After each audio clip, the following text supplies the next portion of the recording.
Hello, movie lovers. Welcome back to SignaTeak channel.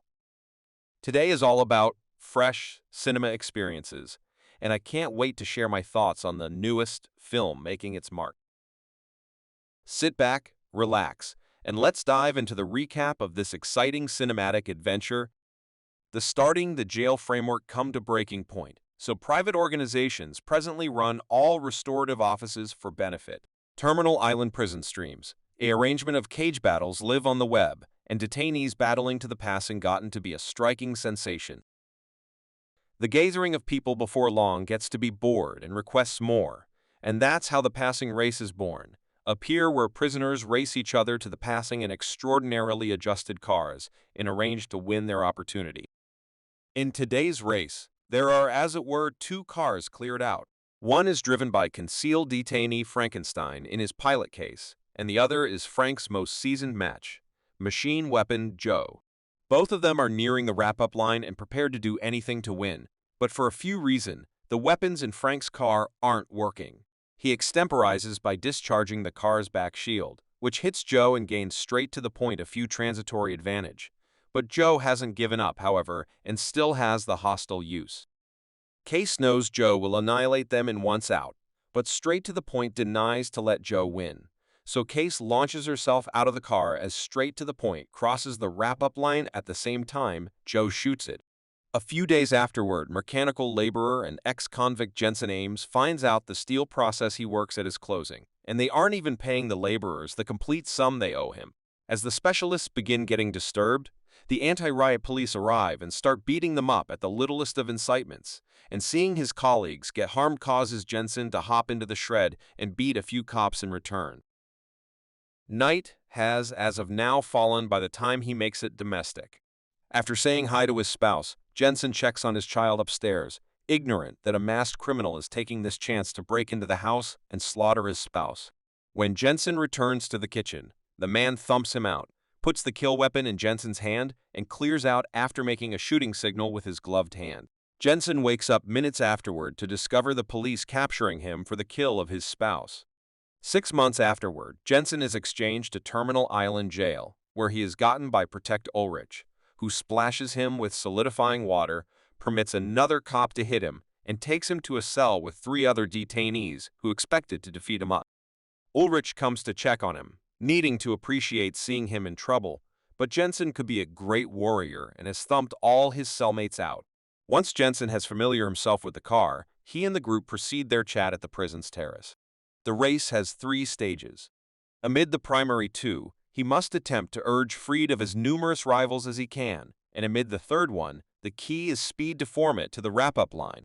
All drivers tally with a pilot companion, which are girls brought from the women's office. The one special case to this run, the show, is Joe, who favors to have an individual team member as pilot, rather than a young lady since he goes through them so quick. It makes the group of onlookers squeamish. Records begins telling Jason almost the foremost imperative drivers then, who are all within the yard with them. There's 14Ka, set of 3-part and MIT graduate, Hector Terrible, a certified sociopath that reveres Hennessy, Slovo Pachenko, pioneer of the Aryan Brotherhood within the jail, and Travis Colt. Their talk is abruptly hindered when Joe and his group come over to offended Jason and take off a message for Frankenstein saying this race is as it were between the 2 of them. At the moment, a band brings back a few prisoners that have been doing work detail, and Jason takes note something unconventional on their wrists. They have GPS following bracelets, and seeing them makes him realize the man that slaughtered his wife was wearing one, as when the day for the primary race arrange at long last comes. Jason is given Frank's dress, cover, and indeed his ring to wear, and his insignificant nearness brings back all the watchers the appear had misplaced. Coach tells him not to conversation to the other drivers since straight to the point didn't. It was part of his mystique, but he's permitted to require off his veil interior the car since the windows are made of reflected glass and Case also knows the mystery. The race begins a minute afterward, and since weapons do not enact until the moment of 3 laps, the starting isn't very savage, in spite of the fact that the drivers still attempt to thrust each other off the track. Much obliged to Case's information of the region, it's simple for Jason to go head-to-head with Joe at the exceptionally front, overseeing to pass him into to begin with, when Case focuses out an alternate route he can take. It's at that point that Hennessy turns on the shield and weapons, which are manholes on the ground that a driver needs to go over with all four wheels to activate their car contraptions. Before long, there's open fire on the track, and when Hennessy actuates the passing heads, as well, Bleak murders a minor driver by pushing his car against it. He too causes Joe to drop behind after shooting oil at his car, but he loses the race when 14K pushes him off track with a rocket and Joe runs him over. Jensen manages to actuate the weapons, but the machine gun gets stuck, so Case gets on the hood of the car to settle it, causing the others to concentrate their bullets on her. Jensen's abilities permit him to dodge them all, in spite of the fact that, and Case returns securely to the Traveler situate a while later. Jensen steals a defense sewer vent from Colt, but because it happened to straight to the point, none of his defense frameworks will work, and the Ray's shield won't survive much longer. Luckily, Jensen considers a range on the spot. He makes Case unfasten the napalm and sit on his lap so he can dispatch her chair with the napalm on it. It's Colt's car that gets hit, and presently that it's covered with napalm, Case tosses the car's lighter at it, lighting it on fire and getting him off the race. With Colt gone, Jensen goes head-to-head Joe once more, but he is abruptly diverted by Pachenko, who makes the same hand motion the man that murdered his spouse made at him sometime recently, taking off. Joe takes advantage of this and pushes Jensen's car back, causing him to come final, whereas Pachenko gets to begin with put. 3 drivers are dead, and 6 stay for the moment of range. After the race, Coach and his men check the car and take note the contraptions are working appropriately, so it doesn't clarify why they wouldn't actuate when they had to. Jensen goes to see Hennessy to tell her he won't race any longer since he knows Pachenko killed his spouse, and all this has been a setup to outline him, so she might get a modern driver to supplant Frankenstein. She doesn't admit to it, but she does show him a picture of his girl within the Cultivate domestic she's gone to, reminding Jensen that he ought to play along in case he needs to see his girl once more. Not being able to do anything about it, Jensen goes back to the yard where chats with Coach and inquires him why he doesn't wear a number. Coach clarifies he is actually not a detainee any longer. This truck is fantastically capable and rapidly catches up with the drivers, instantly murdering 2 minor competitors. Since it has a place to the superintendent, it also has the good thing about being permitted interior the buildings, which lets it take an easy route and appear at the front of the race. The Dreadnought slowly slaughters 14K's pilot, sometime recently snatching his car with chains and shooting at it until it explodes, which suggests as it were Jensen and Joe are cleared out. There's no way they can overcome such a creature without a legitimate arrange, so Jensen inquires List to put through his communicator to Joe's car, and they concurred to work together. They flank the truck with their cars, doing their best to avoid any approaching assaults, and when a caught sewer vent appears in front of them, each of them hits it 2 wheels, getting the 4 required to enact it.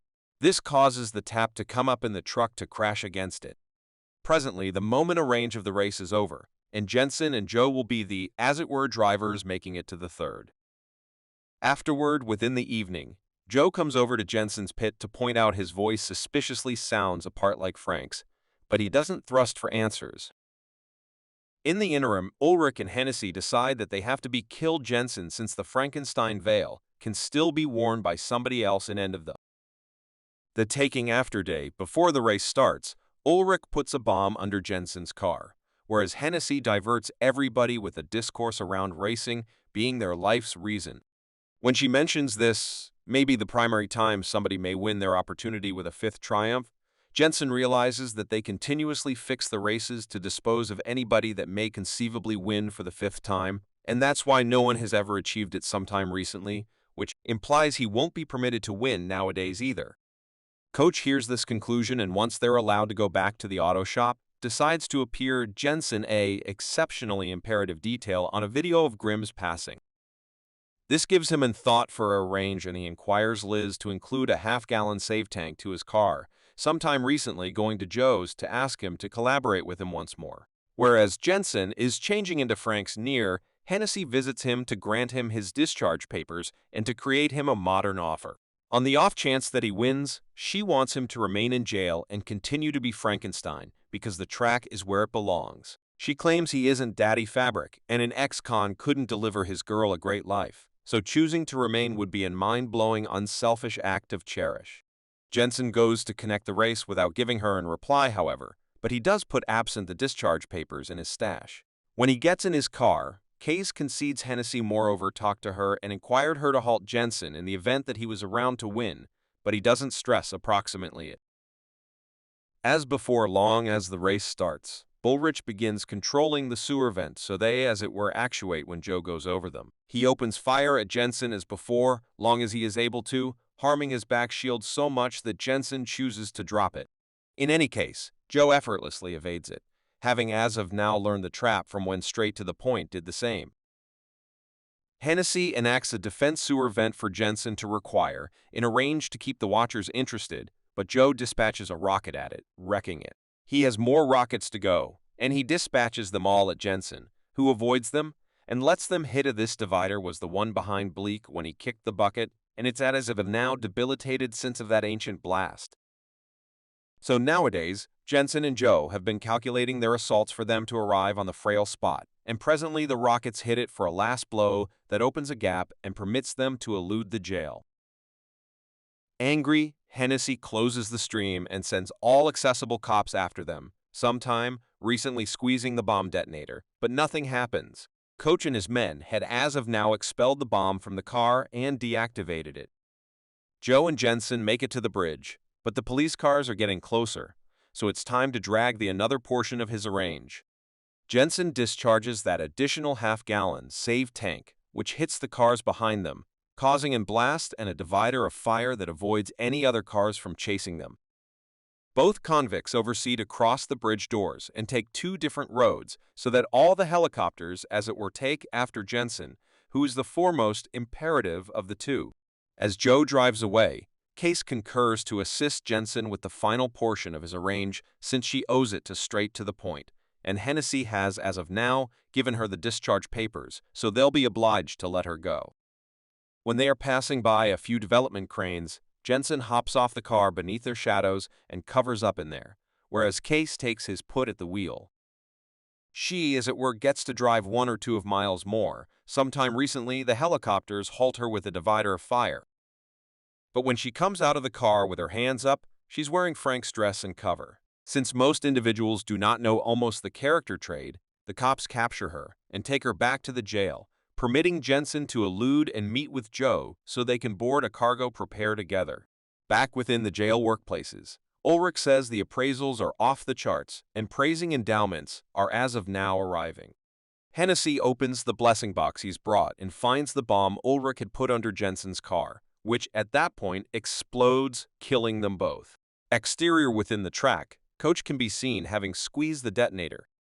6 months afterward, Joe and Jensen have made a modern life in Santa Rosalia, Mexico. They work together as mechanics in their Claim auto shop. And the movie ends here. Thanks for watching our video. If you enjoyed this film recap and want more, subscribe now, like, and share captivating stories with your friends. Tell me which movie you'd like me to summarize next. See you soon.